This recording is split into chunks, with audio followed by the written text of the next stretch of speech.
Hey guys, what's up? In this video, I'm gonna show you how to add custom live wallpaper in Galaxy A15 device. So first of all guys, all you guys have to do just go to Play Store and then search for live wallpaper. So on the second, we have option of Magic Fluid 4D live wallpaper. Just install this application and then click to open. So this application contain ads. Just continue to app and then select the wallpaper from here. I am selecting this one. As I told you, this is a free application, so it contain ads.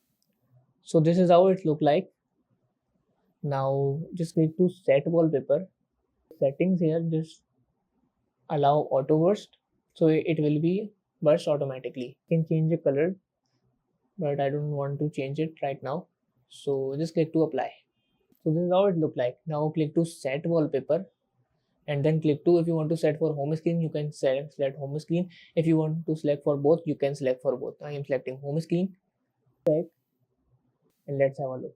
So guys, this is how we can set customize live wallpaper on Galaxy A15 device. So that's it about the video. If this video helped you guys, kindly like the video and follow us for more tips and tricks. See you guys in next video. Take care.